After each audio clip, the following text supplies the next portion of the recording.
Bonjour, bienvenue à Vie et Miséricorde. On est le 1er mai 2025. Alors, je viens sonner la trompette aujourd'hui encore et je viens proclamer le retour de notre Seigneur Jésus-Christ. Amen. Alléluia, soyons tous bénis, soyons remplis de sa joie. Amen. Alors, c'est quoi la crainte de l'Éternel?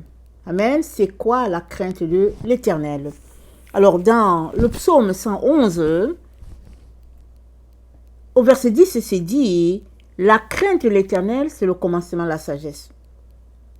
C'est-à-dire, tu crains l'Éternel, n'est-ce pas, quand tu décides de marcher sur la voie de la sagesse. C'est-à-dire, c'est le commencement de la sagesse. La crainte de l'Éternel, ce n'est pas la sagesse. Amen. C'est pas dit ça. C'est dit, c'est le commencement. Ça veut dire que c'est une marche. Ça veut dire que à partir du moment où tu décides d'emprunter la voie de la sagesse, alors tu commences à craindre Dieu. C'est ça que ça veut dire. Amen. C'est un pèlerinage. Et tu ne t'arrêtes pas. Tu ne décides pas que, tiens, j'ai assez craint l'Éternel, maintenant, je vais m'arrêter là et puis je vais faire ce que je veux. Non.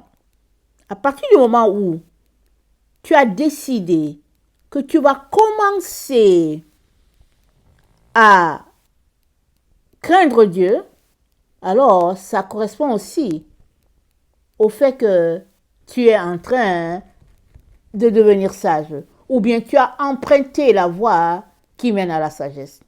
Amen. Alors Job a essayé, n'est-ce pas, de définir ce que c'est la sagesse. Parce qu'on peut se poser la question, c'est quoi la sagesse? Sûr et certain, ce n'est pas la sagesse du monde. Ce n'est pas la sagesse qu'on apprend à l'école. Amen. La sagesse, n'est-ce pas, c'est rattaché à la lumière de Dieu. Amen. À son discernement, à sa clarté. Amen. C'est ça. Alors Job, dans Job 28, Job a essayé, n'est-ce pas, de décrire la sagesse. Alors au verset 12 de Job 28, c'est dit, mais la sagesse, où se trouvait-elle? Où est la demeure de l'intelligence? Donc il nous parle de sagesse et d'intelligence. Si on regarde la Bible, les deux vont toujours ensemble. Il dit, l'homme n'en connaît point le prix. L'homme ne connaît pas le prix. Ce que ça vaut, la sagesse, et puis l'intelligence, toi et moi n'en connaissons pas le prix. Il n'y a que Dieu qui peut nous révéler, n'est-ce pas, ce que cela vaut. Et même là encore, notre compréhension est limitée. Parce que la sagesse divine, elle est directement rattachée à Dieu. Amen. La sagesse divine, ça vient directement de Dieu. Amen. Et voilà pourquoi Job dit, l'homme ne connaît pas cette voie-là. Il n'y a que Dieu qui peut nous la révéler. Amen. Et c'est dit, elle ne se trouve pas dans la terre des vivants. Elle n'est pas non plus dans l'abîme. Elle n'est pas dans la mer. Elle n'est pas à l'endroit là où il y a l'or. Elle ne s'achète pas avec l'argent.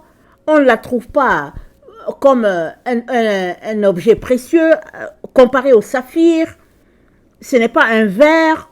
On ne peut pas l'échanger avec de l'or. La sagesse, ça vaut plus que les perles. Et puis, on ne peut pas la balancer. On peut la mettre sur une balance pour la peser, pour la mesurer, pour lui donner une valeur. Ce n'est pas possible. Tout ça, vous trouvez ça dans Job 28, à partir du verset 12. Amen. Et Job dit au verset 20, au verset 20 du chapitre 28 de Job, il dit, où est donc la sagesse et l'intelligence? Ils sont où? Et puis, il dit au verset 21, elle est cachée aux yeux de tout vivant. Amen. Voilà la vérité. La vérité est que la sagesse de Dieu et son intelligence nous est cachée. On ne peut pas trouver ça. La seule manière pour toi et moi d'être connectés à la sagesse de Dieu et à son intelligence, c'est qu'on soit en relation avec lui. Et c'est lui qui va nous communiquer une façon de penser. Elle est différente, n'est-ce pas, la façon du monde.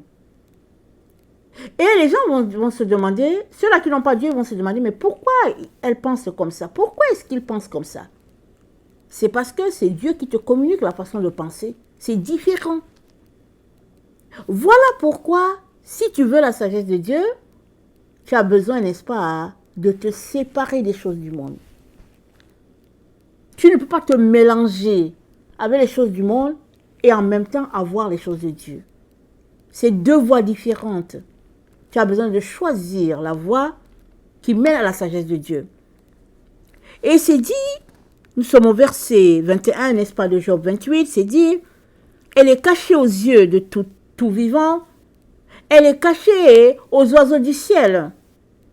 Amen. Et au verset 23, c'est dit, c'est Dieu qui en connaît le chemin, c'est lui qui en connaît la demeure. Car il voit jusqu'aux extrémités de la terre, il aperçoit tout sous les cieux.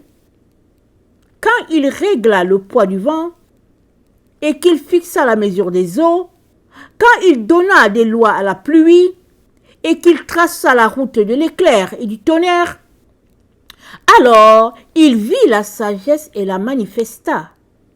Il en posa les fondements et la mit à l'épreuve. Puis il dit alors, voici la crainte du Seigneur, c'est la sagesse.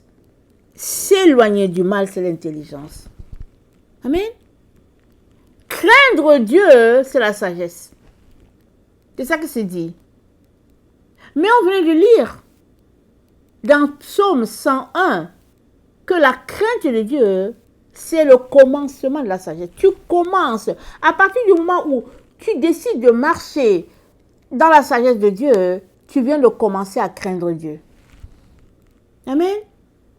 Et ça vaut la peine, n'est-ce pas, que nous choisissions la sagesse de Dieu. Parce que c'est la pensée de Dieu. La sagesse de Dieu est rattachée à la pensée de Dieu. Amen. Et nous avons un élément, n'est-ce pas, de réponse dans Job 27. Dans Job 27, au verset 11, Job, il parle à ses amis. Il dit, je vous enseignerai les voies de Dieu. Je ne vous cacherai pas les desseins du Tout-Puissant. Mais, vous les connaissez. Et vous êtes d'accord. Pourquoi donc vous laissez aller à de vaines pensées? Quelle sagesse! Job dit à ses amis, mais vous connaissez la voie de Dieu. Mais pourquoi est-ce que vous embarquez sur la voie des mauvaises pensées? Ça, c'est le manque de sagesse. Amen. Autrement dit, notre manière de penser, n'est-ce pas, nous trace de nous approcher de Dieu ou bien de nous éloigner de Dieu. Si on connaît les voies de Dieu, c'est-à-dire que si on sait ce que Dieu attend de nous, il est aussi en même temps important de choisir de marcher sur ce qu'il attend de nous et de nous éloigner de la voie du mal. C'est ça que Job dit à ses amis. Il dit, mais vous connaissez la voie de Dieu, mais pourquoi est-ce que vous embarquez sur les mauvaises pensées? Et c'est aussi à nous que Job est en train de parler. Toi et moi voulons être sages, n'est-ce pas? Toi et moi voulons être intelligents, n'est-ce pas? Nous voulons plaire à notre Dieu. Alors, il est aussi temps que nous laissions les mauvaises pensées, que nous quittions les voies des mauvaises pensées et que nous choisissons la pensée de Dieu. Et la pensée de Dieu se trouve dans sa parole ou bien dans les choses qui le regardent. Si on est connecté toujours aux choses du monde, on ne va pas avoir la pensée de Dieu. Amen. Alors, c'est un choix à faire, une décision à prendre, et puis un deuil à faire de l'autre côté. Amen. Je viens nous encourager à faire le deuil des choses que Dieu n'aime pas et à embrasser les choses que Dieu aime. Amen. Comme ça, nous allons réjouir le cœur de notre Père mais surtout, nous allons devenir sages, à la gloire de notre Dieu. Amen. Que le Seigneur bénisse sa parole et que sa grâce nous soit abondante au nom puissant de Jésus. Amen et Amen.